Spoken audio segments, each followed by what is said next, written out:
Chicos y chicas, vamos a empezar con las clases que les había dicho que les iba a subir. Vamos a tratar de cubrir la mayor cantidad de temas que se puedan sobre biotecnología. Obviamente no serán tan a profundidad como hubiera querido, pero sí hay muchos temas que me gustaría explorar un poquito más a fondo, sobre todo porque son los más novedosos o lo que más se utiliza y pues son también algunas cuestiones que tienen que ver con ética, ¿okay? Con la bioética de lo que está sucediendo en el mundo a partir del el crecimiento exponencial que ha tenido la ciencia biotecnológica. ¿Okay? Entonces, primero que nada vamos a recordar rápidamente lo que son los genes. Recuerden que este es nuestro punto de partida, es nuestra unidad de información y que muchas veces se ha explorado como simplemente una secuencia que comienza en ATG, que termina en algún codón de término, y que eso va a traducir una proteína, ¿no? Y entonces eso es lo que llamamos una unidad funcional. Pero ya sabrán, si han tomado MOL1 o si han tomado otras clases que tengan que ver con biología molecular, que pues el gen es mucho más complejo, sobre todo en los eucariontes. No quisiera decir que solo en los eucariontes, también los procariontes tienen cosas muy interesantes que vamos a ver. Pero bueno, tenemos algunas condiciones que hacen mucho más interesante a un gen que solamente una secuencia de DNA con un inicio y un final, ¿no? Entonces, dentro de las cosas más importantes que tenemos que recalcar, obviamente está la región codificadora de la proteína, que es lo que vemos aquí en rojo. Pero dentro de esta región que codifica para la proteína, o lo que conocemos como ORF, un Open Reading Frame, un, un marco de lectura abierto sería la traducción correcta al español.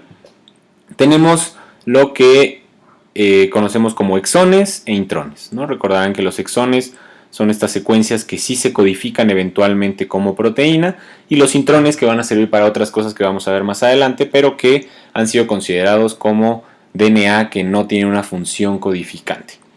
Además de eso, sí tenemos un punto de inicio y un punto de término que van a dar lugar a que el ribosoma pueda comenzar la traducción y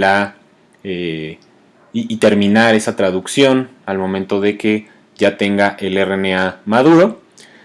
Pero hay otros componentes muy interesantes que también tienen los genes. Recordemos el 5'UTR y el 3'UTR, que son regiones que son Untranslated Region, que básicamente quiere decir una región que no se traduce, pero que tiene una importancia en cuanto a la estructura del RNA mensajero, porque esta, a pesar de que no se traduce, sí es una secuencia, o sí son secuencias que se transcriben como RNAs y que luego van a ser procesados para poder dar lugar a las proteínas. En algunos casos también se pierden en la maduración del RNA mensajero y que generalmente sirven como puntos de regulación, como puntos para generar regulación post-transcripcional o incluso post-traduccional, perdón, post-transcripcional o pretraduccional en los genes, ¿no? En las secuencias de los genes.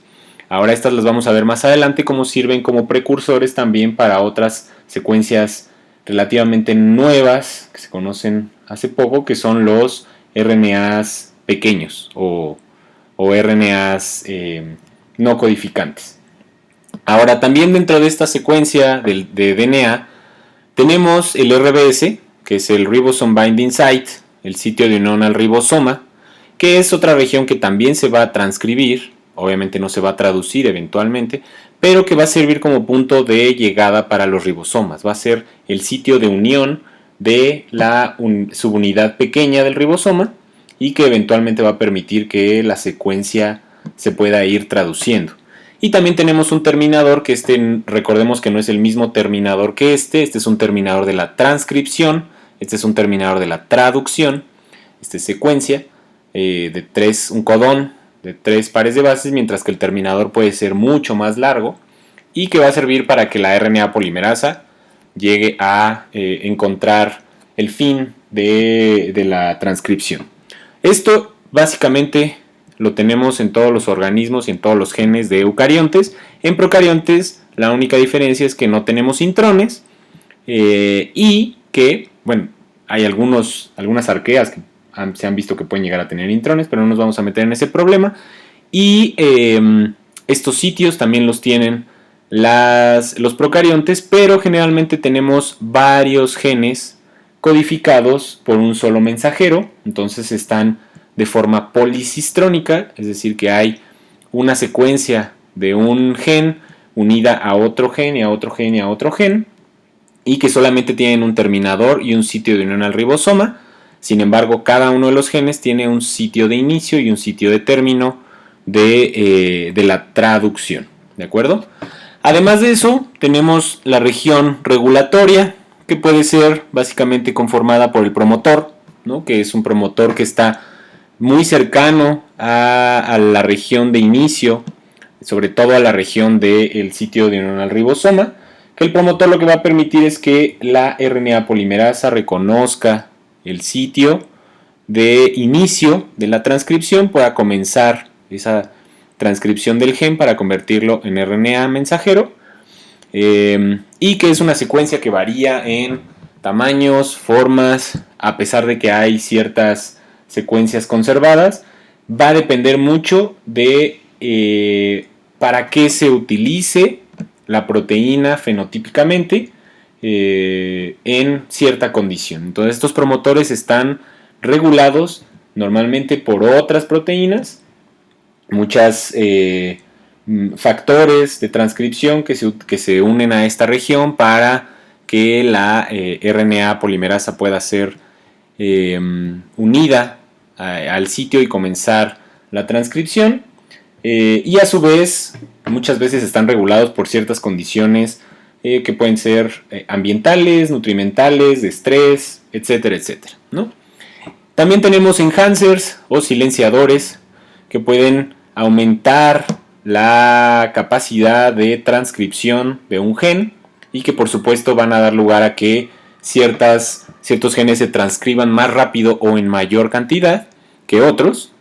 Y bueno, estos enhancers están como operadores, o se conocen como operadores, y están generalmente por encima o río arriba, como se le diría formalmente. Río arriba es decir, más hacia el 5' del promotor. Y por otro lado tenemos también operadores que pueden estar río abajo, secuencias reguladoras, que también pueden ser enhancers, silenciadores, que por la forma que pueden llegar a tener o la producción de alguna proteína pueden llegar a estar regulando esta secuencia específica del gen. Ahora, una vez que se da la transcripción, en procariontes se da la transcripción y la traducción de una sola vez. Quiere decir que las reacciones están acopladas, están sucediendo al mismo tiempo la transcripción y la traducción de los genes, mientras que en los eucariontes pues tiene que haber una maduración de ese RNA. El RNA primero forma un pre-RNA mensajero, todavía tiene intrones, todavía tiene secuencias aquí importantes que eventualmente van a ser desplazadas, recortadas para dar lugar al RNA maduro después del proceso que conocemos como splicing. Una vez que este RNA maduro está listo, ya está. Además, tenemos que recordar que en los eucariontes nada más se le coloca una cola de polias o poliadeninas. El proceso se llama poliadenilación. Y también se le coloca una caperuza, cap, que es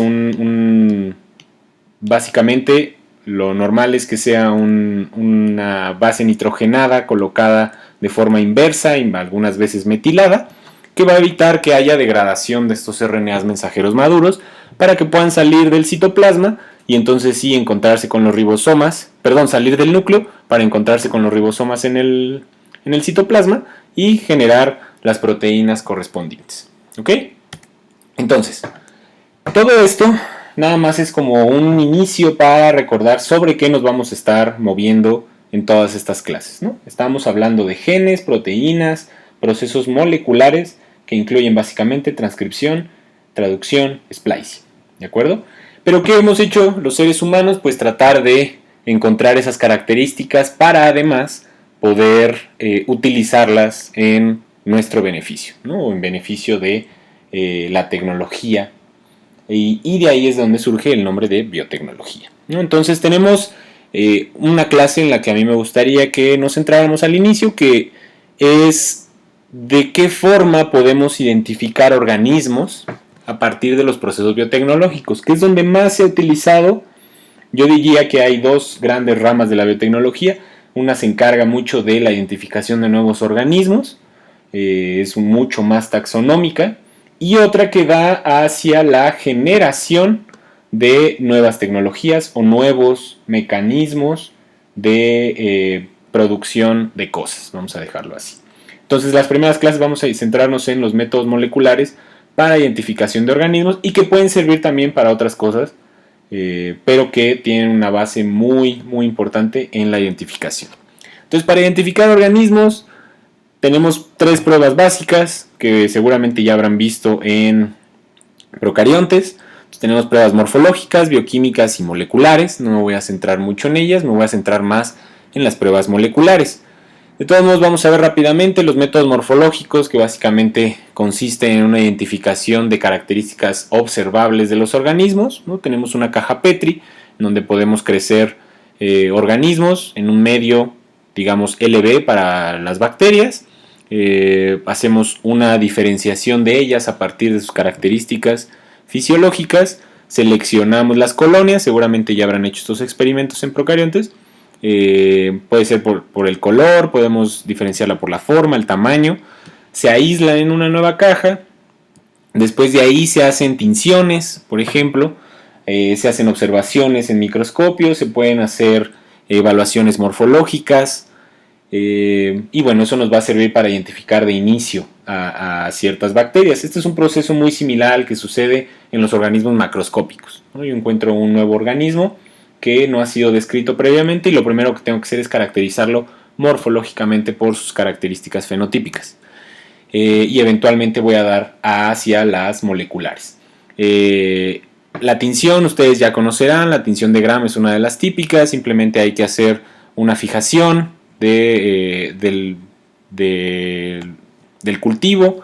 Después se coloca un colorante, un mordiente que va a hacer que se fije este colorante en las bacterias, se decolora y eventualmente va a haber un colorante de contraste hacia las bacterias que no fueron coloreadas con la primera tinción.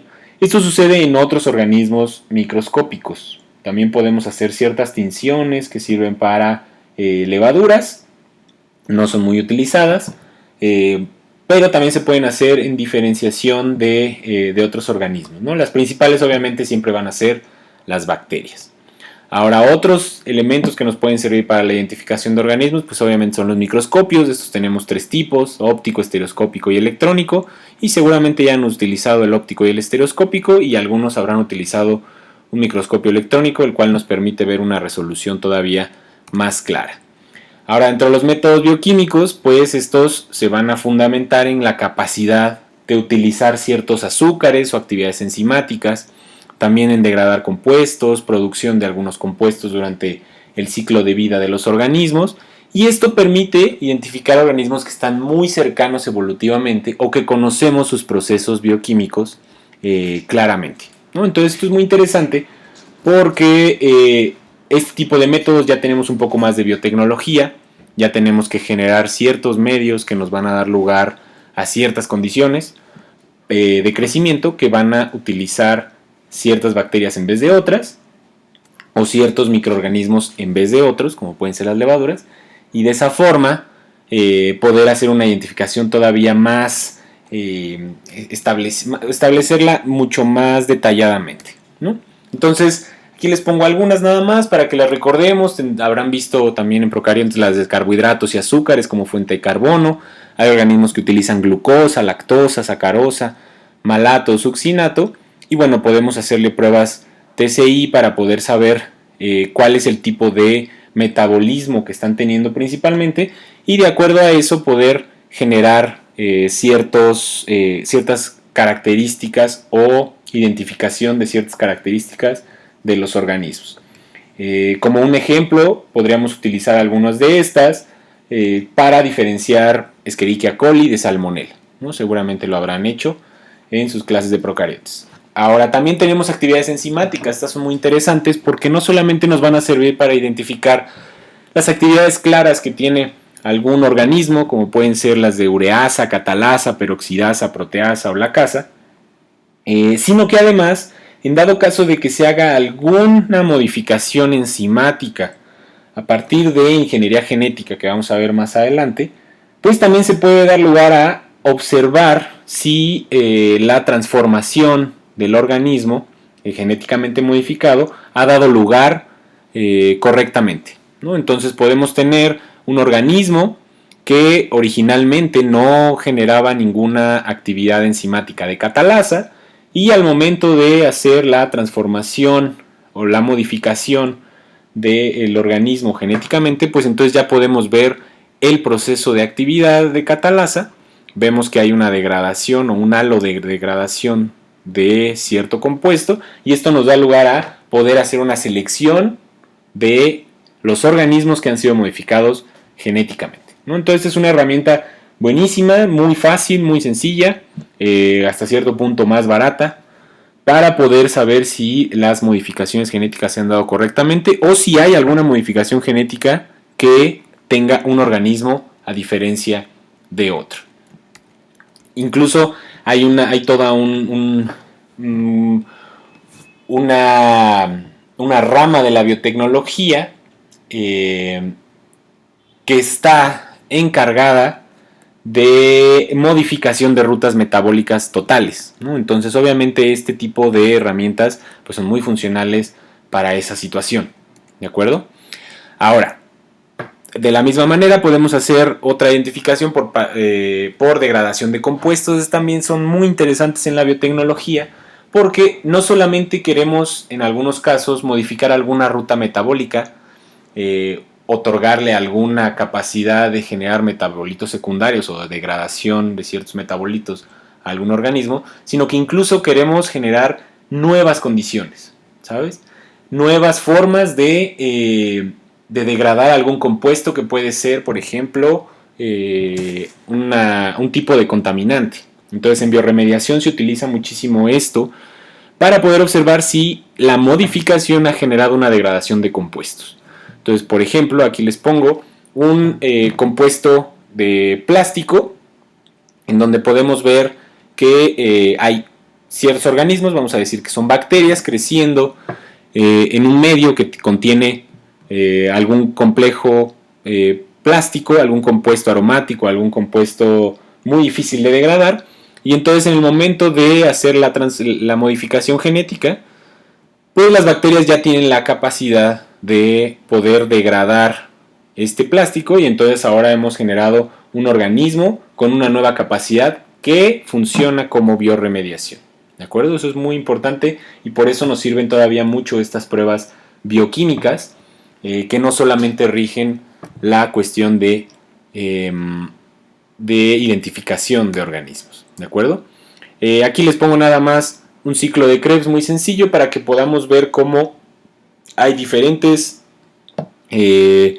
lugares dentro de las rutas metabólicas que pueden ser modificados y que por supuesto van a dar lugar a ciertas condiciones distintas que permitirán identificar simplemente con una prueba bioquímica que se ve de forma macroscópica, pues condiciones moleculares, microscópicas, si lo queremos ver así, que están sucediendo en la célula directamente. Entonces si hay un cambio en alguna de las enzimas del ciclo de Krebs, como en la succinil coenzima A sintetasa, pues entonces habrá todo un conjunto de rutas metabólicas que serán modificadas también y que podremos determinar si por ejemplo tenemos un medio que contenga valina, isoleucina o metionina y entonces esta parte del ciclo ya no puede generarse y hemos visto un proceso biotecnológico en una forma ya macroscópica,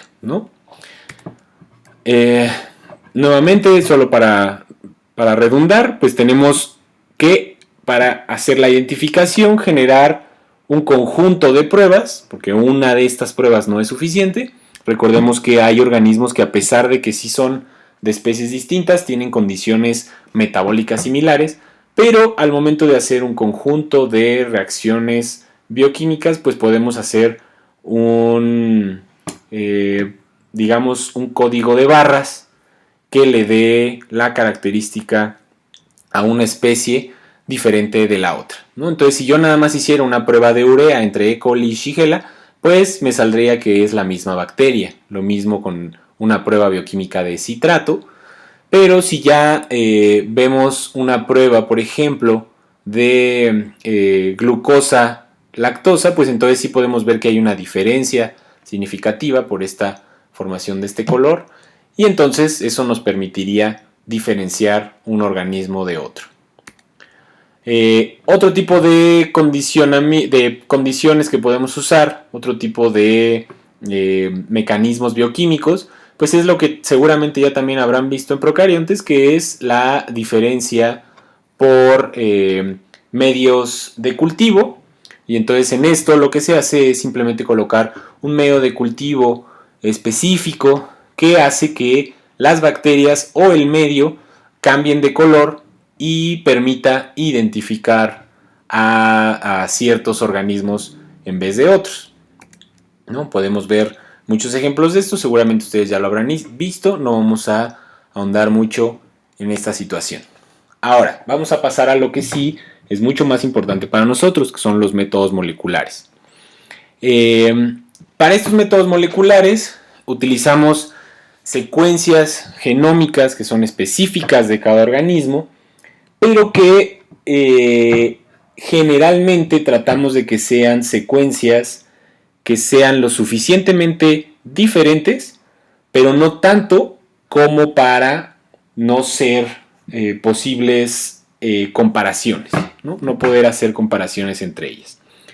Entonces, las secuencias que normalmente se utilizan para hacer este tipo de identificación o diferenciación entre especies, pues son el 16S y el 18S, que, como recordarán, son secuencias de la subunidad pequeña del ribosoma, 16S en procariontes, 18S en eucariontes, y eso nos puede servir para identificar un tipo de microorganismo sobre otro tipo de microorganismo, pero además se utilizan incluso en especies macroscópicas, como pueden ser el caso de insectos, de organismos que están apenas entendiéndose o que tienen una gran diversidad de especies y por tanto pues generan una problemática al momento de hacer la diferenciación por simplemente las características fenotípicas observables.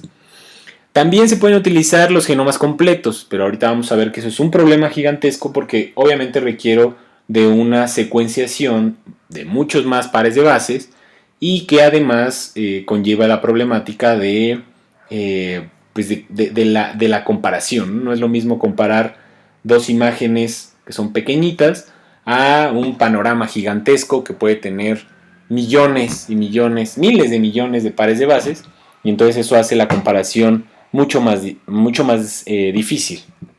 Pero bueno, vamos a ver poco a poco cómo funcionan estos métodos moleculares.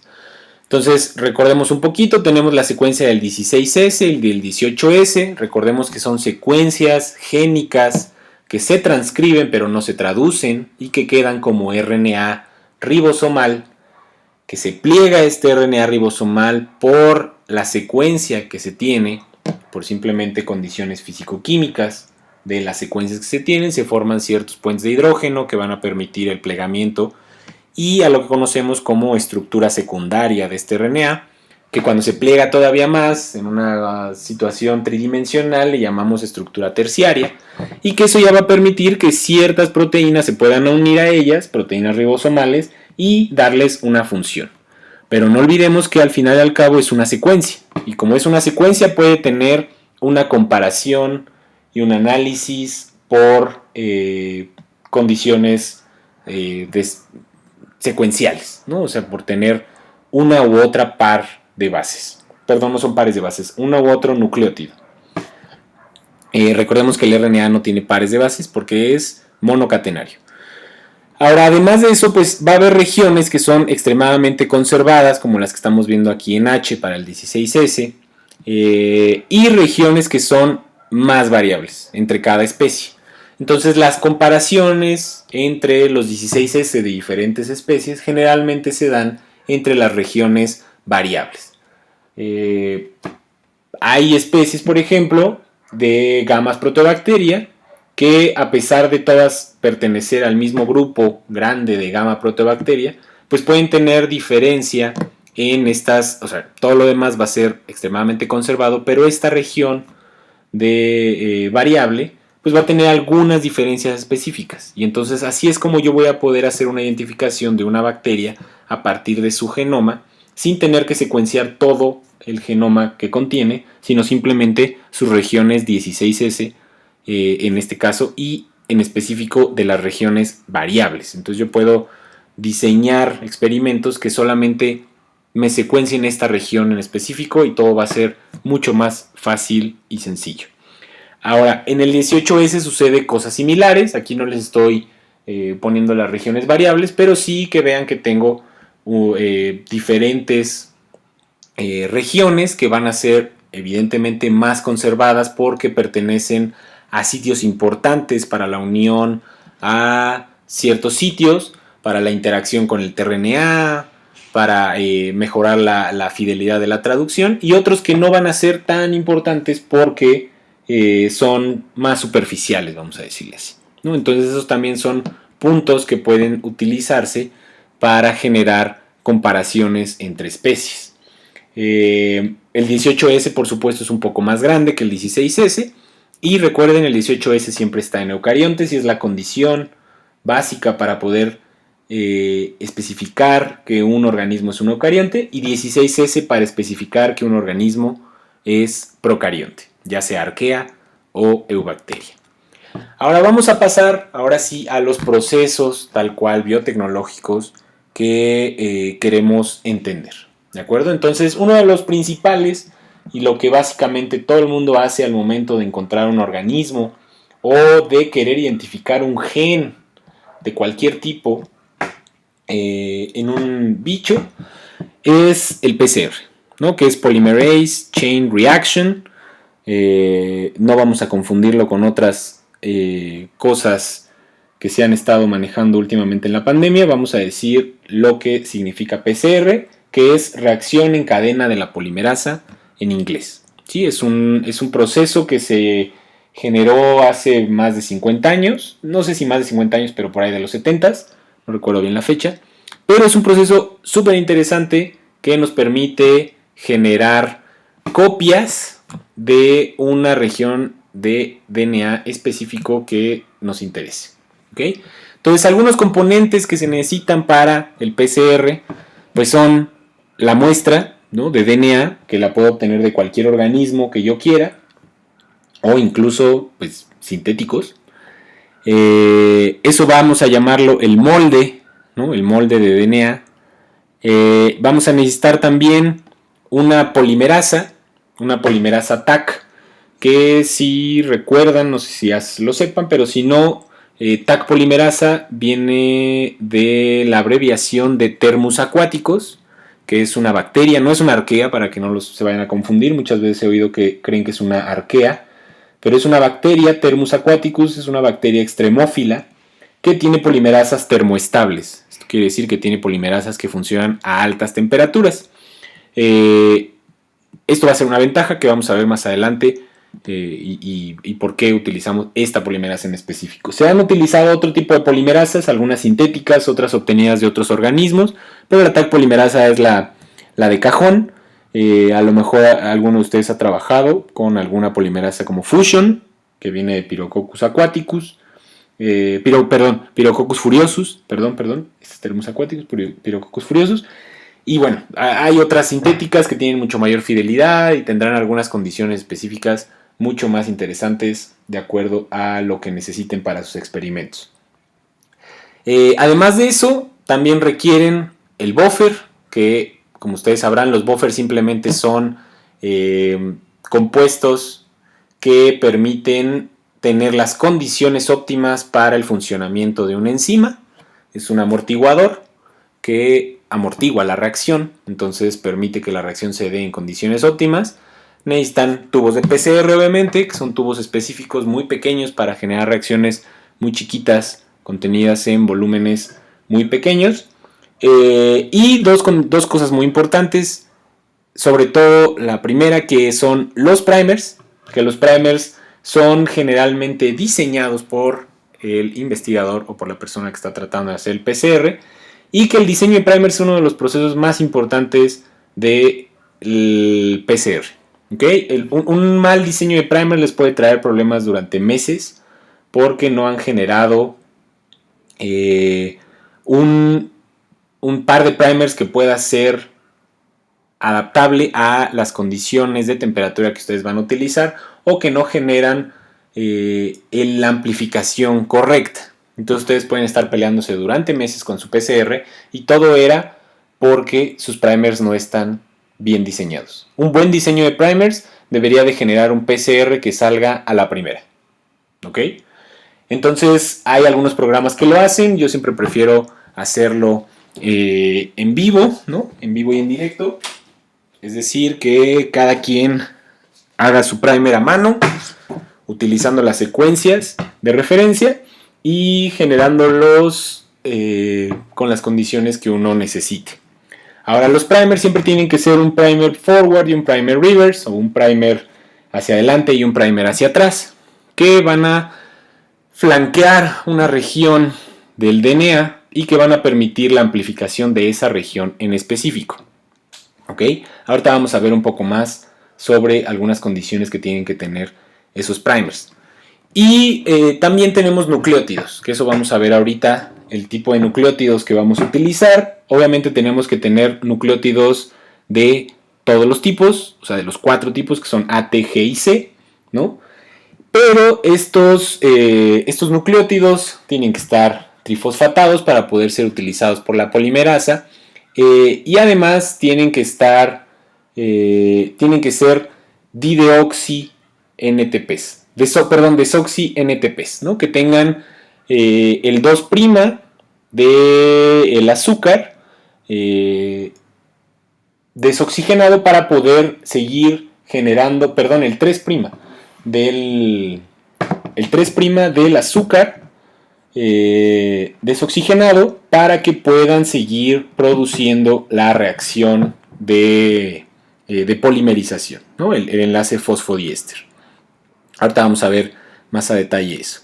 Ahora, el proceso, pues básicamente va a ser cíclico. Entonces vamos a tener ciclos que conllevan 3 procesos importantes: desnaturalización, alineamiento y extensión.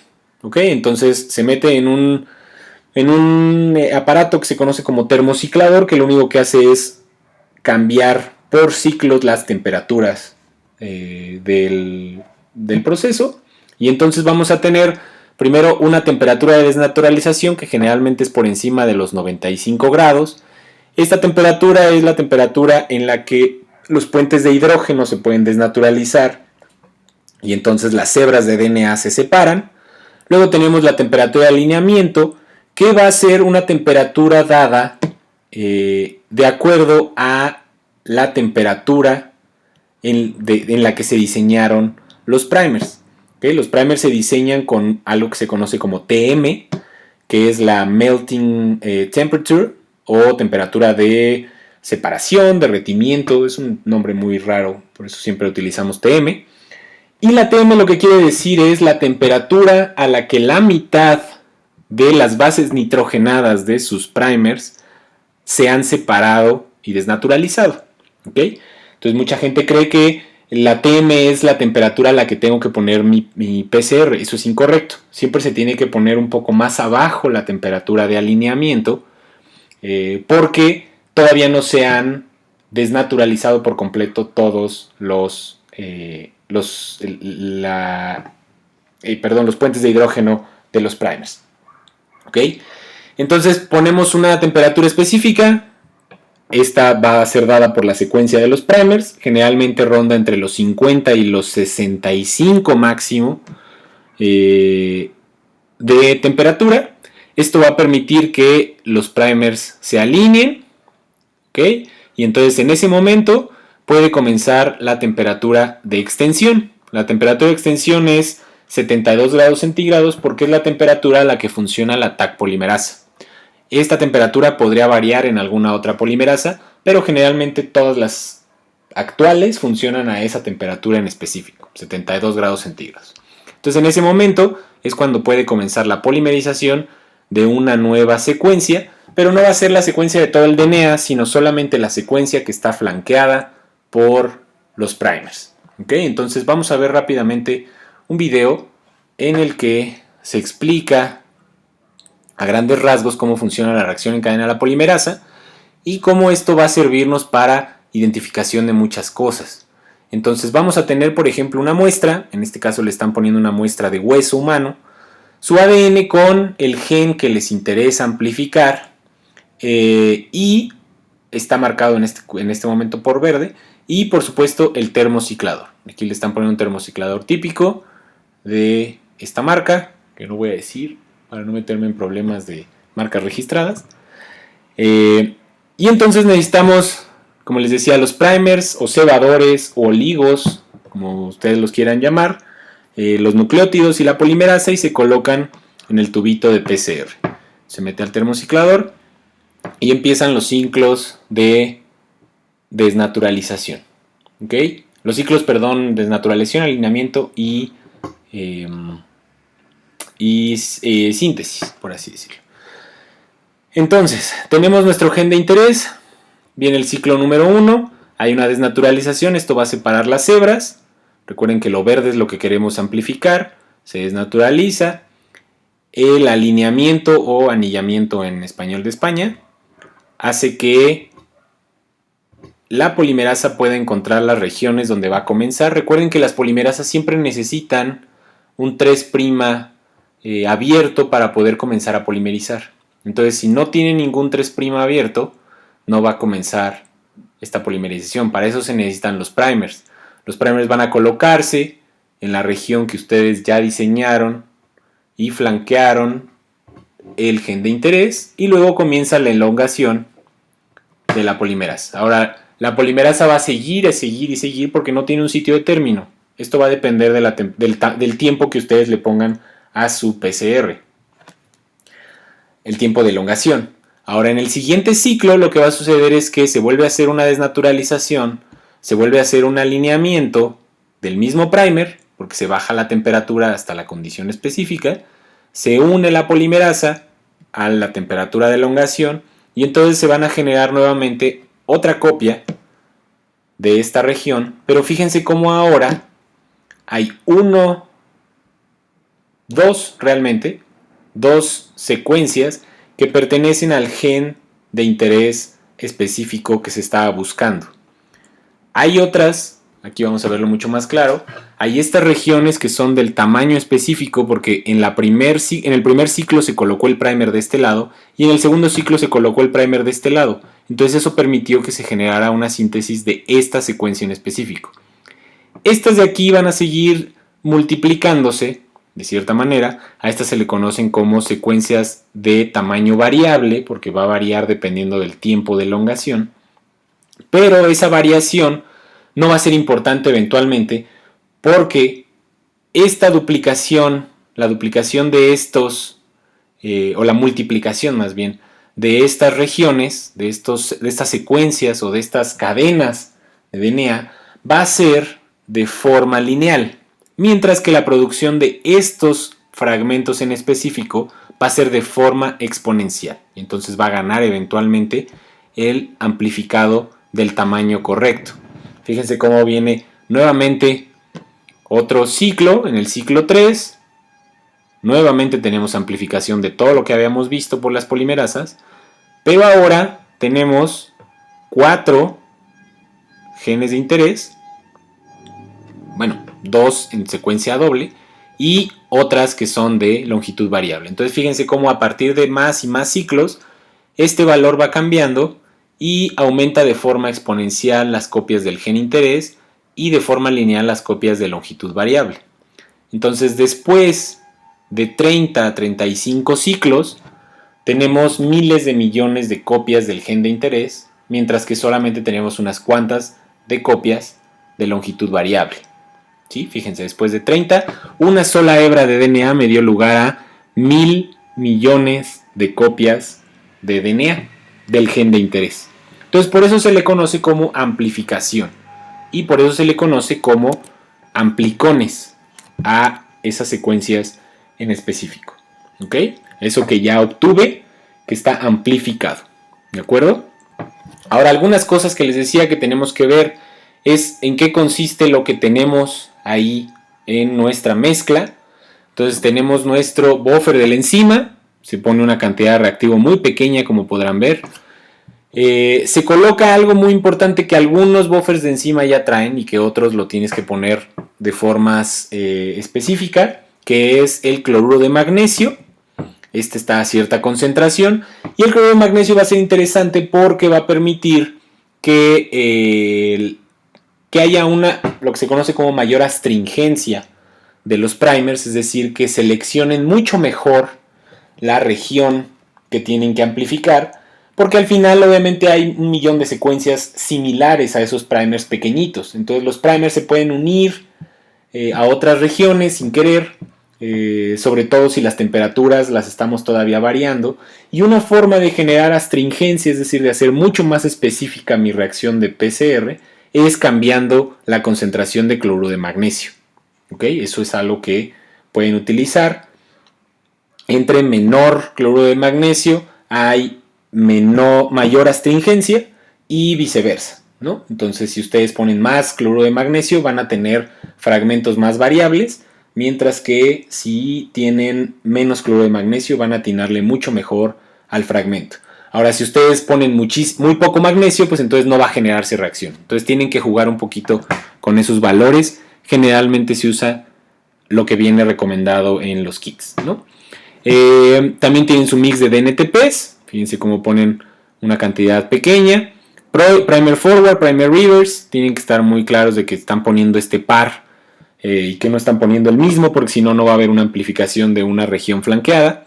Tienen su DNA molde, que normalmente no tiene que superar, aquí le estoy poniendo el máximo, que es 200 nanogramos por microlitro. Más de eso va a inactivar la reacción de la polimerasa porque ya está todo muy apelmazado. Entonces tienen que buscar una cantidad de DNA molde que me parece que lo esencial es trabajar con de 10 a 20 nanogramos, pero bueno, se puede utilizar hasta eso, no bajar de 1 nanogramo por microlitro. Luego podemos poner enzima, que puede ser de tipo fusion o puede ser de la Taq polimerasa, dependiendo de la que quieran usar. El agua, que tiene que rellenar la reacción, y este componente muy importante que se utiliza sobre todo en organismos que tienen altos contenidos de GC. Los altos contenidos de GC, si recuerdan, tienen tres puentes de hidrógeno en vez de 2, como la unión AT, y entonces eso genera que haya mucho mayor posibilidad de estructuras secundarias. El DMCO elimina esas estructuras secundarias, no permite que se formen y ayuda a que la reacción se pueda dar de mejor manera. Entonces, se pueden utilizar ese tipo de cosas. Y bueno, los tiempos que aquí les pongo, básicamente tenemos el de desnaturalización inicial, que es para desnaturalizar todo lo que tenemos ahí, es un poco más largo, ese es solamente un ciclo, y luego vienen los ciclos que se multiplican, que pueden ser, les decía, entre 30 hasta 40, no hagan más de 40 porque ya la reacción ya no puede generar más cosas después de 40, ya están amplificando basura básicamente. Que tiene estas tres partes: desnaturalización, alineamiento y elongación. Aquí están las temperaturas que ya les había dicho. Esta sobre todo es la más importante porque es la que pueden variar dependiendo de la secuencia de primers. Y los tiempos también son importantes porque la desnaturalización, si es un genoma completo, va a ser mucho más difícil que un plásmido. Un plásmido se desnaturaliza mucho más rápido, entonces no necesita minutos de desnaturalización, sino a lo mejor unos cuantos segundos.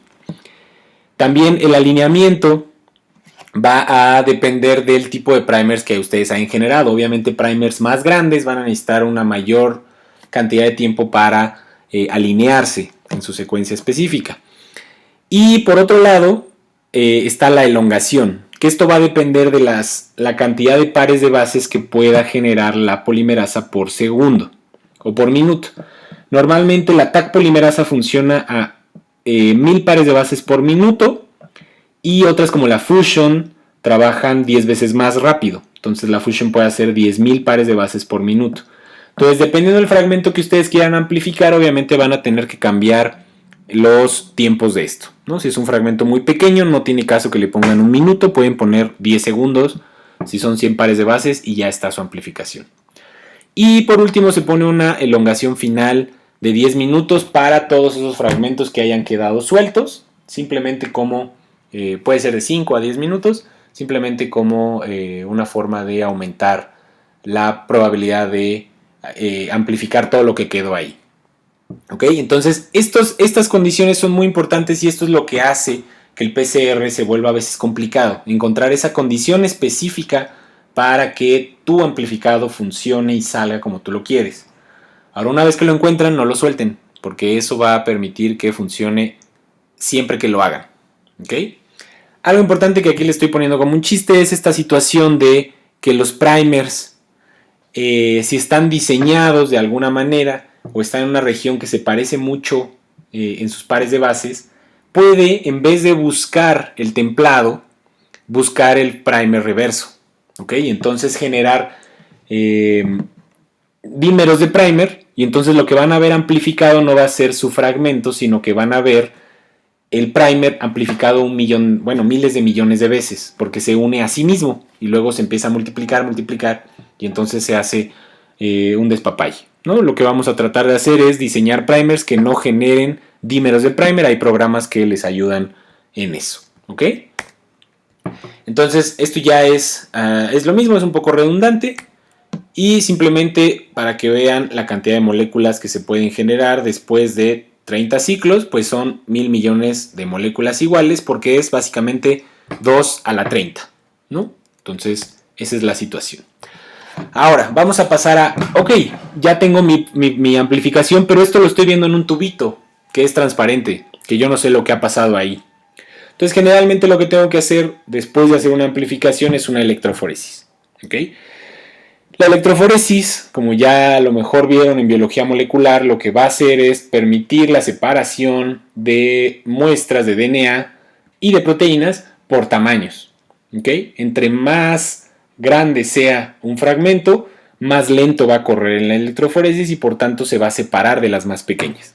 Esto es debido, la base de esta técnica es que tanto las proteínas como el DNA y el RNA tienen cargas, están cargados. Son cargadas el DNA negativamente, bueno, todos son cargados negativamente, y por tanto van a fluir en una corriente eléctrica de la región del cátodo hacia la región del ánodo, de la región negativa a la región positiva. ¿Okay? Entonces, esto sucedería en cuestión de segundos, si ustedes lo ponen en un líquido, ¿no? En un fluido cualquiera, y entonces en algún momento hubo alguien que se le ocurrió que podían poner un gel, ¿no? De algún compuesto que detuviera o que hiciera más lento ese proceso de transmisión del cátodo hacia el ánodo, y entonces así es como se diseñó la electroforesis. Dentro de los tipos de membrana que se pueden utilizar para estos, seguramente ya hicieron geles de agarosa y ya hicieron geles de poliacrilamida. Poliacrilamida funciona más para proteínas, agarosa funciona más para ácidos nucleicos, pero bueno, hay algunas condiciones ahí que se pueden utilizar para una o para otra. Sobre todo en cuanto a los porcentajes de agarosa o de poliacrilamida que se utilizan, ¿no? Básicamente lo que tenemos es una bandeja que se pone y se hace una gelatina con agarosa. La agarosa permite el flujo de electrones y entonces se colocan en estos pocitos que ven aquí. Una vez que se ha enfriado la agarosa o la poliacrilamida, tiene sus pozos. Aquí se carga la muestra, que pueden poner la muestra completa de su PCR, pueden poner una parte específica. Lo que sí es que van a tener que calcular de alguna manera la cantidad de material que están poniendo. Normalmente para los ácidos nucleicos no van a poder ver en un gel de agarosa menos de 100 nanogramos, ¿ok? En total. Entonces, si tienen una muestra que le salió en 10 nanogramos por microlitro, tienen que meter 10 microlitros, ¿ok? En proteínas, ahora mismo no recuerdo cuál es el tamaño, pero si me lo preguntan después, se los puedo decir. La cantidad mínima de proteínas creo que es 1 microgramo, lo que pueden alcanzar a ver en proteínas, pero se los investigo después. Obviamente, para que esto funcione, tiene que tener su buffer de corrida, ¿no? Entonces se coloca un buffer que va a ser simplemente otra vez un amortiguador que permite el flujo de los electrones a las condiciones que uno necesita. Ese buffer generalmente está constituido por tris, ácido acético y EDTA, ¿no? Que son sales, básicamente, que van a permitir que haya corriente eléctrica. Y luego se va a poner en una fuente de poder, se conecta, siempre conecten el negativo en la parte de arriba y el positivo en la parte de abajo. Eso va a ser muy importante porque si no el gel va a correr hacia el lado contrario. Si yo coloco el negativo en este lado y el positivo acá, el gel va a correr para allá y toda mi muestra se va a salir inmediatamente. Entonces tengan cuidado con eso. Siempre pasa. A todos nos ha pasado que un gel lo estemos corriendo al revés y no nos hayamos dado cuenta. Pero bueno, tengan mucho en cuenta eso cuando vayan a hacer algún experimento de este tipo. Y se corre entre 70 y 100 volts por una hora. Esto va a depender de el tamaño de las muestras, qué tanto quieran diferenciar, etc., ¿no? Y entonces eventualmente les va a dar un gel, una vez que corra, que va a tener bandas. Ahora, para que esas bandas se puedan ver, ustedes si corren un gel así normal, pues no van a ver que hayan absolutamente nada. Tienen que utilizar un colorante que básicamente se utiliza, lo que normalmente se utiliza es bromuro de tidio, pero ya hay algunas cosas un poco menos cancerígenas, como el gel red, que pueden utilizar como un colorante de ácidos nucleicos, ¿ok? Estos colorantes lo que hacen es intercalarse entre las bases nitrogenadas. Ahorita vamos a ver qué es un intercalante de bases nitrogenadas. Y entonces eso permite que florezcan al momento de utilizar luz UV. ¿Ok? Aquí ustedes, por ejemplo, si hacen una electroforesis con un PCR que salió inespecífico, es decir, que tuvo otros fragmentos que amplificaron, entonces lo que van a ver son varias bandas, ¿ok? Van a ver que hay muchas bandas, eso quiere decir que tuvieron una amplificación inespecífica. Entonces, si ustedes mandan a secuenciar eso, pues obviamente va a tener muchísimos errores porque no van a saber cuál de los dos están amplificando y secuenciando. Entonces, lo que necesitan es tener muy claro que la amplificación se está dando en el lugar correcto y que al final de su PCR están teniendo una sola banda, ¿ok? Ahora, si ustedes hacen una amplificación de una muestra, ¿no?, que ustedes están seguros que ya está bien hecho los primers, que solo están identificando una región específica, y les salen dos bandas, puede ser que tengan dos organismos distintos, ¿ok? Que hayan hecho una mala identificación inicial por morfología y que entonces estén viendo dos organismos distintos que ustedes no se pueden dar cuenta y se ven como un barridito chiquito, y entonces eso podría ser complicado. A veces los barridos tienen que ver con degradación, a veces tienen que ver con que tiene muchísima muestra, y entonces generalmente tratemos de no tener barridos. Si ven un barrido, algo está mal, ¿ok? A menos de que hayan hecho un experimento específico para hacer barridos, ¿ok? Como un RFLP. Pero bueno, eso lo veremos en otras situaciones. La idea es tratar de siempre obtener una banda o la banda que uno está esperando obtener por el tamaño que diseñó. Entonces aquí tenemos un ejemplo. Este es un ejemplo de un experimento mío específico en donde en este punto tenía que obtener dos bandas, aquí tenía que obtener dos bandas, aquí tenía que obtener una banda y fíjense cómo tenemos dos bandas aquí. Aquí tenemos que tener una sola banda y fíjense cómo hay un barrido, ¿ok?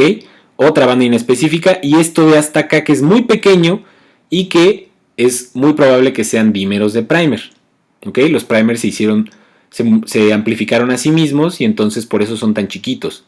Y este que tenía que tener 2 bandas. Pero fíjense la diferencia entre este y este y este. Aquí tenemos mucho mayor cantidad del amplificado de abajo que el de arriba, y aquí tenemos mucho más cantidad de amplificado del de arriba que el de abajo, ¿ok? En este caso en específico probablemente se obtuvieron secuencias que eran inespecíficas, el primer estuvo mal puesto, ¿sí? Estaba mal diseñado, hay que rediseñar esos primers para obtener secuencias específicas o cambiar concentraciones de magnesio. En este caso en el que se está degradando, puede ser que posteriormente yo haya hecho que el DNA no lo haya conservado correctamente. Puede ser un DNA viejito que está generando este barrido que parece un doble bandeo. O podría ser que tengo dos bandas muy pegaditas y que a lo mejor son 2 organismos o son 2 amplificados pues más bien del mismo tamaño, de un tamaño muy cercano.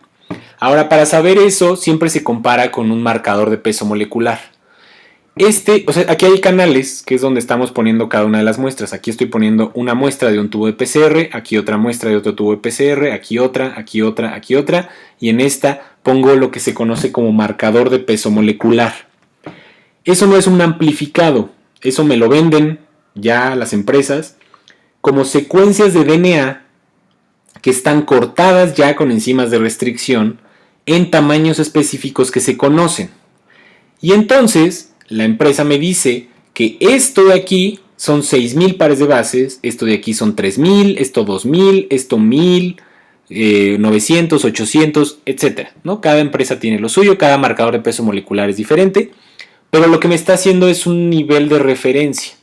Porque si yo cargo todo esto y le doy el voltaje a la misma velocidad, como el flujo es por tamaño, obviamente los que tengan el mismo tamaño van a correr a la misma distancia que otros. Yo no sé si las secuencias son distintas o no, pero todo lo que está en esta región, todo esto tiene el mismo tamaño, ¿ok? La misma cantidad de pares de bases. Entonces eso va a ser importante, ¿ok? Y generalmente siempre tenemos que utilizar un punto de referencia para saber si esta secuencia, por ejemplo, es muy pequeña o si apareciera más arriba, realmente no son dímeros de primer, sino que son realmente mi secuencia que yo estaba esperando. Y esto es la basura. Entonces hay que tener muy en claro esa situación cuando hagamos este tipo de experimentos.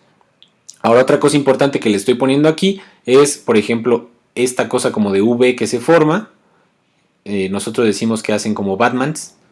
Y básicamente, como estos, sí, como lo que lanzaba Batman, estas no las recuerdo cómo se llaman, pero bueno, lo que sucede aquí es que se está corriendo a una velocidad muy rápida y entonces se corre la parte de en medio del canal mucho más rápido que las orillas. Esto es lo que te está diciendo si aparece de esta forma, o también que cargaste demasiado de tu DNA y que entonces pues básicamente está todo amontonado, apelmazado y no puede correr todo a la misma velocidad.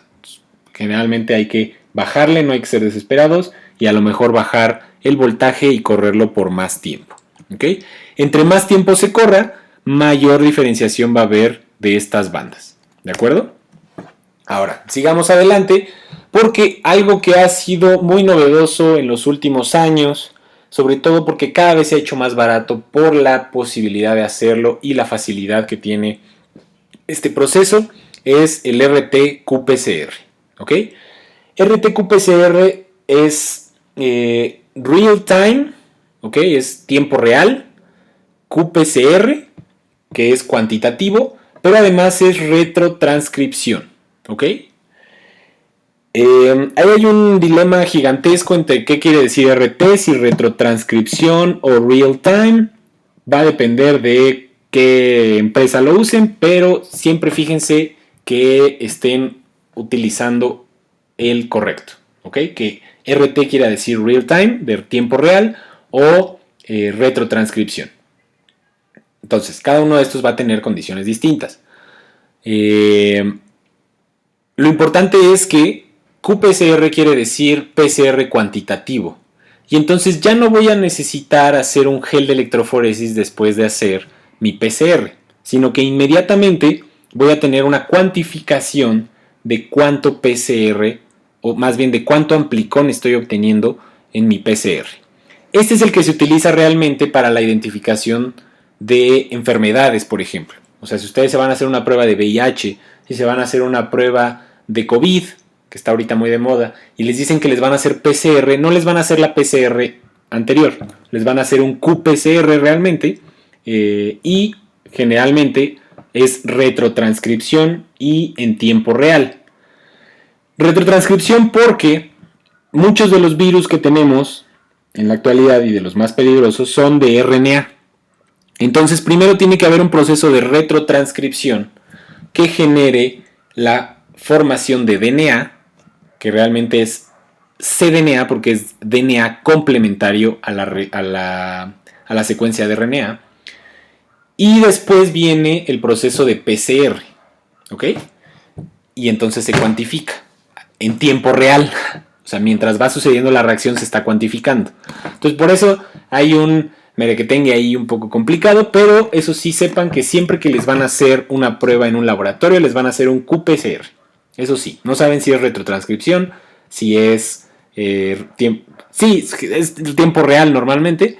Lo que no saben es si es retrotranscripción o no, si hay DNA o cDNA implicados. Y bueno, lo que sí saben es que es PCR cuantitativo. Ahora, ¿por qué se puede cuantificar el PCR?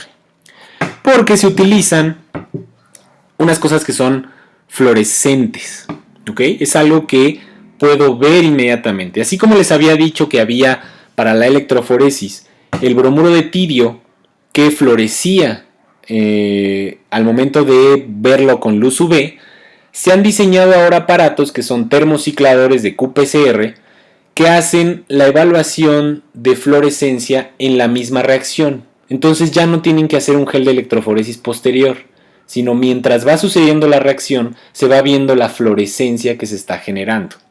Entonces ante esto hay dos opciones muy básicas. La primera, que es la original, es la de utilizar un fluorescente intercalante, que es igual o similar al bromuro de tirio, por eso se utilizó esa misma tecnología, y luego se empezaron a diseñar lo que se conoce como probes o sondas. ¿Okay? Estas son un poco más complejas y ahorita vamos a ver las características de cada uno. Entonces, lo importante es que estas moléculas van a fluorescer y entonces en cada ciclo del PCR se va a ver si hay fluorescencia y va a ser directamente proporcional a la cantidad de amplificación que haya o a la cantidad de amplicones del gen que estamos buscando en cada uno de los ciclos. ¿Ok? Ahorita vamos a ver con más detalle eso. Entonces, los intercalantes, la tecnología de la fluorescencia intercalante, lo que hace es que tenemos un templado de doble cadena de DNA donde se va a colocar esta molécula que es muy similar a el enlace de puente de hidrógeno y de los nucleótidos, ¿okay? Sobre todo las bases nitrogenadas. Entonces se va a colocar aquí entre las dobles cadenas y eso va a permitir que florezca por el cambio conformacional de la molécula. ¿Okay?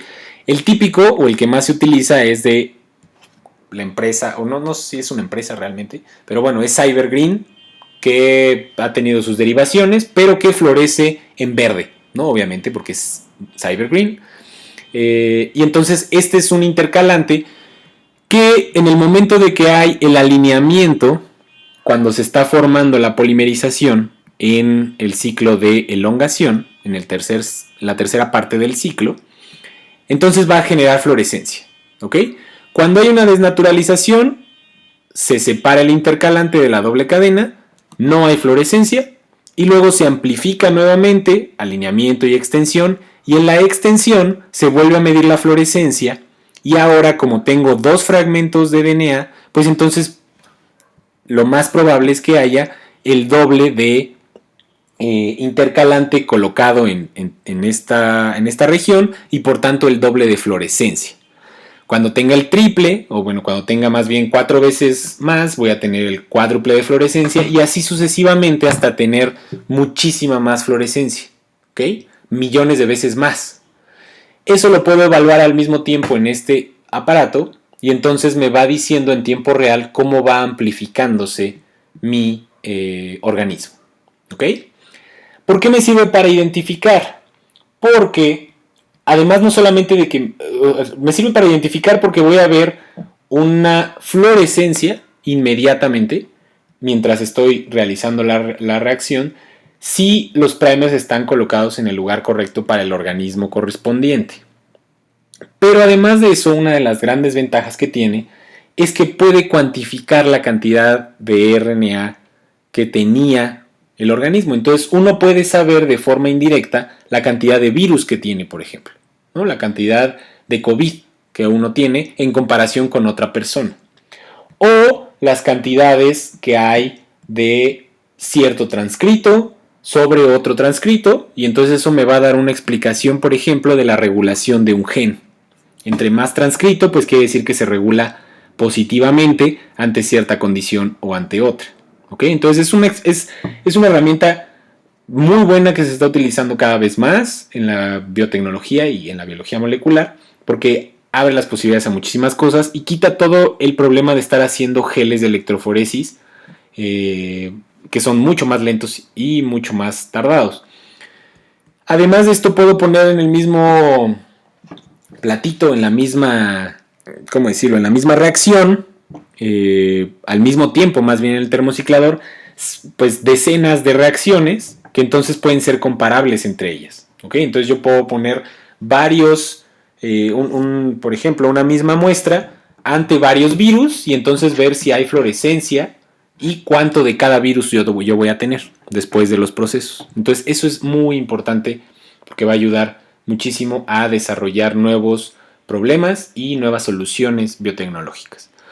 Ahora, en el caso contrario, que es el PCR cuantitativo, pero con sonda, es mucho más interesante también porque lo que se utiliza es esto que les decía que es la sonda, que es un tercer tipo de primer.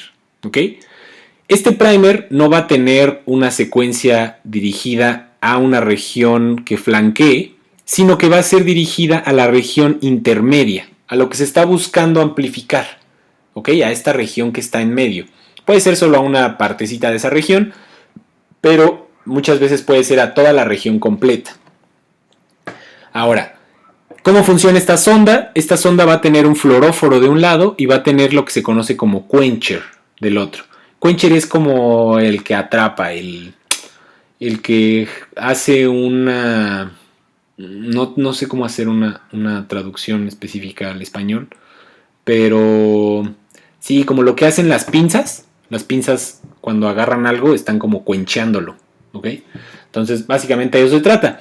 Lo que va a pasar es que el fluoróforo no va a poder florecer a menos que el quencher esté alejado de él, ¿ok? Mientras haya un quencher al lado, entonces no va a florecer, ¿ok? La sonda va a estar aquí atrapada. Entonces, ¿qué va a pasar? Se va a dar el proceso de amplificación. Hay una polimerización, pero esta polimerasa es muy específica porque además de su función de polimerización 5'3', también va a tener una exonucleasa que va a romper el 3', 5' de aquí y va a ir cortando, mientras va a ir amplificando, va a ir cortando la sonda que está pegada a esta región. Entonces, en cuanto corta el fluoróforo, se genera fluorescencia. ¿Ok? Entonces esa fluorescencia puede ser detectada por el equipo y, por supuesto, se puede medir la cantidad de fluorescencia y hacer una evaluación de cuánto amplificado indirectamente se está teniendo. Entre mayor fluorescencia quiere decir que hay más amplificación, porque obviamente en el siguiente proceso va a haber más fragmentos de doble cadena de este fragmento en específico, la sonda se va a unir a más de estos fragmentos y entonces va a haber mayor ruptura del fluoróforo y mayor fluorescencia en cada uno de los ciclos. ¿Ok? Entonces por eso eventualmente vamos a tener la fluorescencia suficiente para poder ser detectada y que nos diga cuánto estamos teniendo. ¿Ok? Cuánto amplificado estamos teniendo en tiempo real, bien cuantificadito. Ahora, la ventaja sobre el Cybergreen o los intercalantes es que como es dirigido específicamente a esta región, y esto es lo que florece, entonces es mucho más específica. Porque si en este caso tengo una amplificación inespecífica, o sea, los primers, como en este caso estaban dando dos bandas, ¿no? Porque se están pegando a otro lado, entonces yo voy a parecer que tengo más fluorescencia. Y no es que haya más fluorescencia per se, sino que hay más amplicones de todos lados por todos lados. Y eso no nos sirve. Lo que se quiere es ser mucho más específico teniendo una sonda que no solamente esté sobre este primer y este primer, sino además genera un tercer primer que lo hace todavía más específico a la región que estoy buscando amplificar. Y entonces eso es una ventaja gigantesca sobre los intercalantes. ¿De acuerdo? Si se sabe perfectamente que el amplicón solamente amplifica una región, bueno, podemos usar el Cybergreen, porque una ventaja de esto es que florece todavía más y nos da una mejor resolución, pero este es mucho más específico. Sí, esa sería la gran diferencia entre estos dos tipos. Ahora vamos a hacer rápidamente cómo sería un proceso de detección de material genético. Se hace un raspado, ¿no? Se toman aquí los virus, aquí le estoy poniendo el proceso específico del COVID. A todos nos, bueno, creo que nos han hecho una prueba COVID en estas temporadas, entonces simplemente se toma con un cotonete o con un cotonete, se toma una muestra nasofaringea o orofaringea, luego el espécimen colectado se coloca en una extracción, que es purificar RNA, a ver si vemos un poquito más de cómo se hace una purificación más adelante. Una vez que se purifica, entonces ya se desactiva el virus, ya tengo el RNA purificado. Luego hago el RT-qPCR. Entonces, como es RNA, primero tiene que haber un proceso de retrotranscripción, que con los nuevos métodos consiste en unos 15 minutos. Luego, la amplificación de ese cDNA. Se va a amplificar alguna de las regiones que yo ya conozco del gen, como puede ser, el que se ha utilizado mucho es el RDRP, el gen E y el gen N en este caso específico. Y después de muchas copias, vamos a empezar a detectar la fluorescencia. ¿Okay? Esto es copias por reacción, o sea, cada vez que voy avanzando aquí, estoy teniendo un ciclo. 1, 2, 3, 4, 5, 6, y así sucesivamente hasta 35, 40 ciclos. Normalmente se hace hasta 40 ciclos para detección de virus. Y eventualmente aquí estoy teniendo amplificación, pero es una fluorescencia muy pequeña para ser detectada.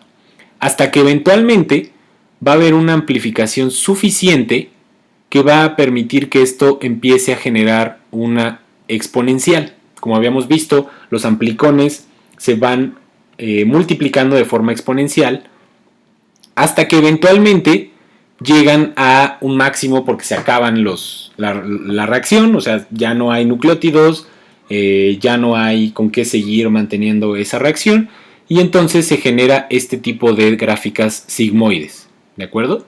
Entonces son exponenciales al inicio y luego terminan acostándose. Pero ya tenemos una cantidad de fluorescencia que nos está diciendo que hay amplicón, entonces que hay un molde que viene de un virus y por tanto nos puede decir, ok, entonces si estás teniendo, eres positivo para este virus en específico. Se tiene también algunos que no tienen una amplificación o tienen una amplificación muy pequeñita porque realmente estamos viendo dímeros de primer, porque realmente estamos viendo las secuencias estas de amplificación lineal, ¿no? De los fragmentos que les decía hace rato que no son de tamaño, que son de tamaño variable, y entonces esos serían los negativos. Ahora esta línea que les estoy presentando aquí es la línea de threshold o la línea límite que está ya establecida previamente con otros experimentos que uno debe de hacer y que me van a permitir saber si estás subiendo la fluorescencia lo suficiente para atravesarla y por tanto determinar que algo es positivo o no. Y como les decía, ¿por qué puede decirme esta cosa qué tanto virus hay o no? O qué tanto de ese microorganismo hay o no. Porque, como veíamos hace rato, la fluorescencia es dependiente de la cantidad de moléculas amplificadas que yo tenga. Entonces, a mayor cantidad de amplificado, la fluorescencia va a ser mayor. Por tanto, si yo tengo muchas copias, entonces en los primeros ciclos va a haber una amplificación suficiente para que haya un paso de este límite y se genere la fluorescencia suficiente para verla en el equipo. Si tengo poquitas copias, entonces la amplificación se va a tardar un poco más, porque va a tener que generar más copias para llegar a esa fluorescencia. Entonces, esto puede servir de forma indirecta para saber la cantidad de virus que se tiene. Si ustedes en alguno de sus pruebas de laboratorio les dicen las CTs, les dicen, ustedes tienen una CT de 25, quiere decir que en el ciclo 25 fue el momento en el que su fluorescencia pasó este límite. Y entonces son positivos con cierta cantidad de virus. Si a ustedes les salió 25 y a su papá le salió 30, quiere decir que su papá tiene menos virus, porque quiere decir que está tardándose más en florecer los amplicones. ¿Ok?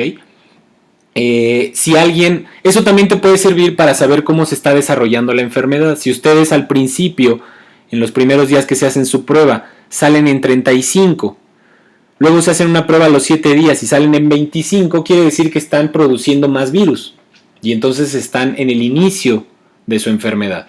Si ustedes hacen una prueba de 35 y a los 10 días se hacen otra y salen en 39, pues quiere decir que ya iban de salida de su enfermedad.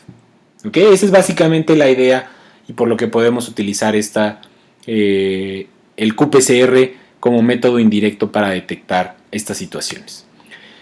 Ahora me faltan nada más 2 procesos más para la clase de hoy, que les quería hablar de ellos, que son poco utilizados ya en la actualidad. Se utilizaban muchísimo en los años anteriores de que existía el qPCR y el PCR y la secuenciación, pero que son igual de importantes porque les pueden ayudar en cierto sentido inicial, sobre todo si trabajan con poblaciones grandes de genes o poblaciones grandes de microorganismos. Entonces el DGGE es un gel de electroforesis, pero que tiene un gradiente de desnaturalización. ¿Eso qué quiere decir?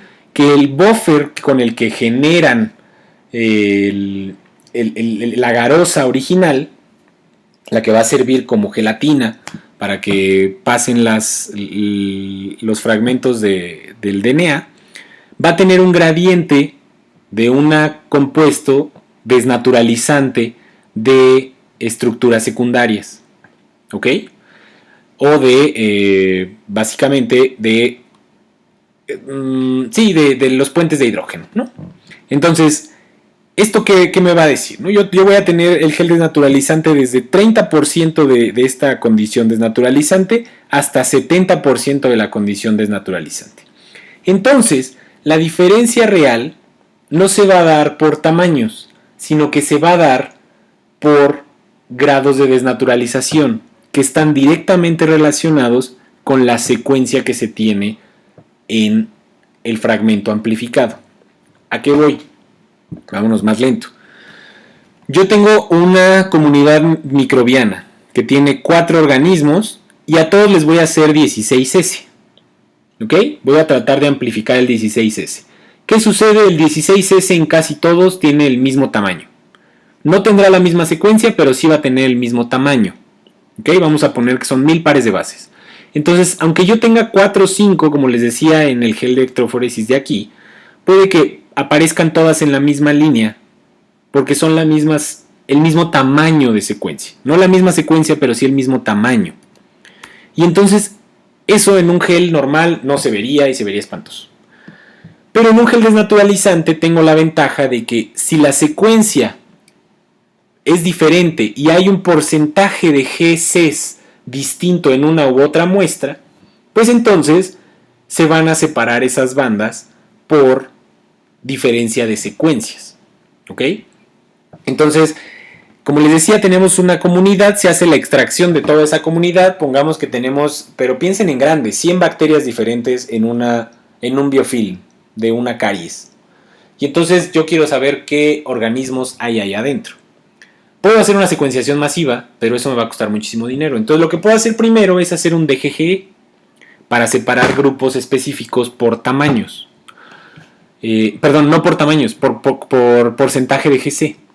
Entonces, lo que se hace primero es añadir unas cosas que se les llaman GC clamps, que clamp es como pinza, ¿no? Como las pinzas que se utilizan para el pan.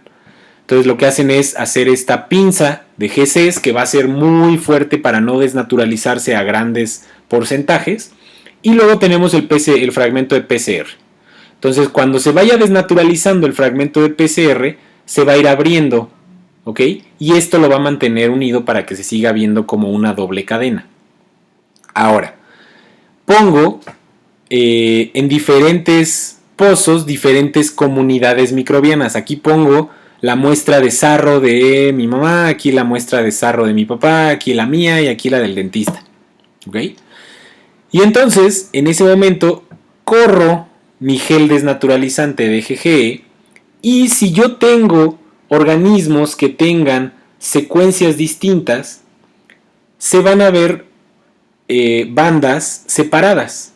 Entonces, ¿qué me está diciendo esto? Cada una de estas bandas es un microorganismo distinto que pertenece a esa comunidad. Entonces, esto me sirve para diferenciar de manera directa. Aquí yo ya puedo ver que la diversidad microbiana que tengo yo, con la que tiene mi papá, con la que tiene mi mamá, con la que tiene el dentista, son diferentes. Porque aquí hay un organismo que tiene un alto contenido de GC que estos tres no tienen. ¿Ok? Aquí tengo un bajo contenido de GC que los demás no tienen. Entonces, este organismo es muy diferente que este. Y que todos los que están por acá. ¿Ok? Y son diferentes en secuencia. Entonces, ahora sí ya puedo tomar esto y cortar esa bandita y mandarla a secuenciar en específico. Ya no tuve que hacer una secuenciación masiva de quién sabe cuántos bichos. ¿Ok? Porque no sé. Yo no conozco originalmente cuál es la comunidad. Yo no sé cuántas bacterias va a tener mi papá, mi mamá, yo y mi dentista. En este caso ya los separé y los agrupé por el porcentaje de GC y que puede ser relacionado a la cantidad más bien a la secuencia específica que tiene cada uno. ¿Ok?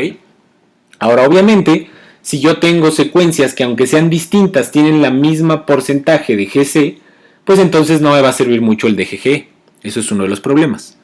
Pero para inicio como separación de comunidades gigantescas, esto es muy fácil y además es muy claro de ver inmediatamente, ¿no?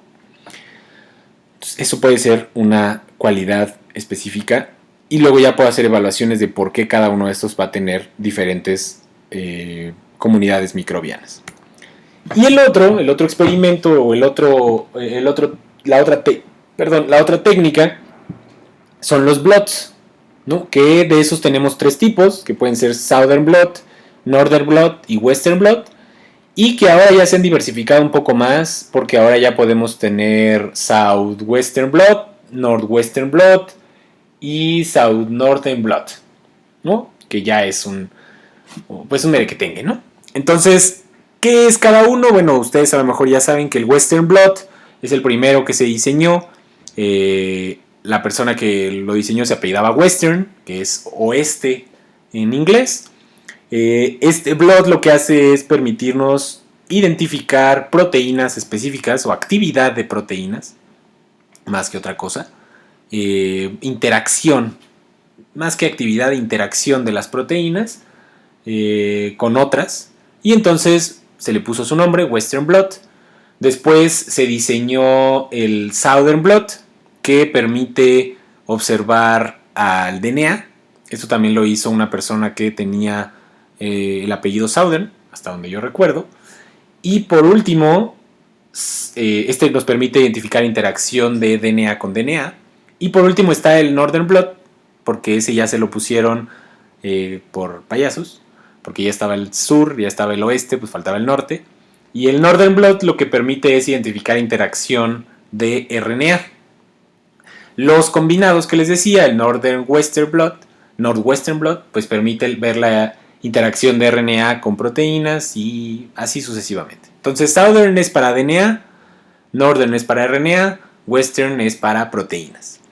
¿Y en qué consiste esta interacción o cómo se puede dar? Si alguna vez han hecho uno de estos, se habrán dado cuenta que es una obra de arte. Es una cuestión artesanal bellísima, tardadísima.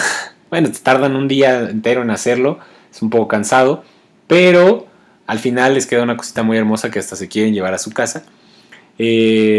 Porque básicamente consiste en la transfusión o el traslado del DNA hacia una membrana de nitrocelulosa que eventualmente va a hibridar con lo que ustedes quieren y que después le van a tomar una foto con rayos X y se va a poder ver la interacción que se pudo haber dado.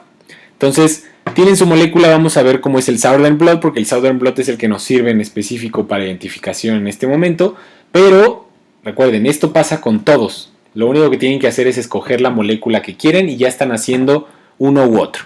Entonces, para el Southern Blot lo que van a hacer es agarrar su molécula de DNA, hacen una restricción con enzimas de restricción y cortan su fragmento. Eso sí, tienen que saber que los fragmentos que están cortando no están cortando el gen que ustedes quieren. Entonces, saber que el gen que ustedes están queriendo identificar o la región que quieren identificar no la cortaron en cachitos, porque entonces ya no van a reconocer nada. Luego se corren un gel de agarosa común y corriente como el que vimos hace rato y les van a salir estas bandas como las que veíamos hace ratito. Ahora aquí viene lo difícil, porque lo que se hace es poner el gel a transferirse en en condiciones desnaturalizantes para que esté abierto. Se transfiere por un filtro de nitrocelulosa a esta membrana que les decía. Entonces ustedes tienen, es como un papel filtro, pero específico, hecho de nitrocelulosa, que es como un papel más gruesecito, y que lo dejan ahí toda la noche. Aquí les pongo cómo es. Aquí tienen el gel con sus fragmentos, etcétera, etcétera, su marcador, obviamente, que tienen que tener. Y entonces lo ponen la nitrocelulosa, le tienen que poner una solución de buffer que va a ayudar a que por capilaridad se transfiera. Y luego tienen que poner papel absorbente, que me encanta porque los europeos utilizan papel absorbente hecho para esto y en México se utiliza papel periódico, porque es más barato y lo puedes comprar. Entonces ahí tienes tu Southern Blot hecho con el gráfico, con la jornada, ¿no? Que es bien divertido. Y le pones un libro hasta arriba para que esté como prensa. Este libro puede ser el Leninger o el que menos te guste. Y entonces ya que tienes todo esto lo dejas toda la noche. Y por capilaridad y por absorción se va a transferir el DNA, aunque ustedes no lo crean. El DNA, RNA o la proteína. A mí me pareció magnífico. Cuando yo lo vi la primera vez dije, no puede ser, no se transfiere. Y sí se transfiere. Entonces eventualmente ustedes quitan la nitrocelulosa del gel, así la desprenden con mucho cuidado. Ahí tienen que cuidarse de no romper, de saber el lado exacto donde está cada una de las cosas, porque luego ya la sacan y ya no saben cuál es adelante o atrás, y arriba y abajo, y izquierda y derecha. Entonces tienen que ponerle una marquita en algún lugar. Lo separan así como si estuvieran jugando operando. Le quitan la nitrocelulosa y entonces ahora viene un proceso que también es un poco largo, que es el de hibridación. ¿Qué es la hibridación? Básicamente ustedes previamente diseñaron una sonda también, como la que habíamos visto hace rato, que es una secuencia pequeñita que reconoce las bases nitrogenadas del gen que ustedes están queriendo identificar, que ustedes están queriendo obtener y saber si alguien lo tiene, ¿no? O sea, básicamente lo que ustedes están poniendo aquí en cada uno de sus pozos son organismos y quieren ustedes identificar si tiene cierto número de genes, cierto juego de genes o cierto gen o proteína que le permite hacer una actividad en específico, ¿ok? Y qué tanto la está utilizando. Entonces hacen esa sonda que reconoce ese gen en específico y va a hibridar con él. Y esa sonda en específico generalmente se hace radioactiva, ¿okay? Entonces por eso ya se dejó de utilizar mucho, porque pues no está tan padre tener a tus alumnos de servicio social llenos de radioactividad. Después se pueden ir a su casa y les salen muchos ojos o una mano en donde no debería de salirles. Y para evitar ese tipo de cosas, entonces ya casi no se utiliza este proceso. Pero de todos modos hay mucha gente, sobre todo los investigadores más viejitos, que les encanta hacer los blots. Si algún día tienen oportunidad, hagan uno. De verdad les va a costar, pero va a estar muy divertido ya que les salga. Y se lo llevan a su casa y lo ponen en el refrigerador. Pero bueno, ya estoy divagando porque ya es lo último.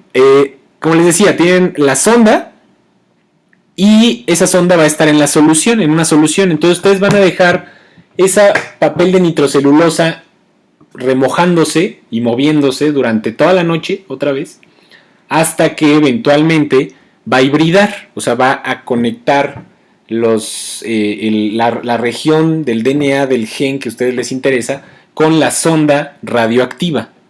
Entonces, a pesar de que ustedes tengan aquí un montón de genes, ¿no? Aquí tienen un montón de genes, solamente van a terminar hibridando los que tienen la secuencia que ustedes requieren o que ustedes le dieron. ¿De acuerdo? ¿Y por qué es importante que sea radioactivo? Porque eventualmente, una vez que pase todo ese proceso, lo que van a hacer es tomarle una foto al filtro de nitrocelulosa.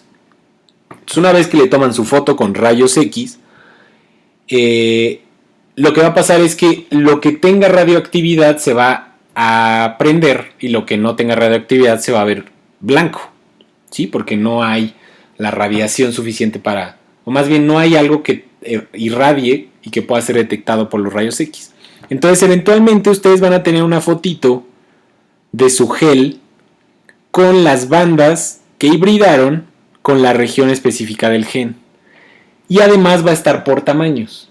Entonces ustedes pueden saber la capacidad de hibridación de una secuencia con otra o de una proteína. Por eso se utiliza más con proteínas, porque pueden ver la actividad de una proteína con otra, que tanto se reconocen, y por tanto determinar pues cuántas de esas proteínas tienen esa actividad o podrían tenerla, y cuántos de esos fragmentos de DNA o de RNA están hibridando con lo que ustedes le están dando de sonda.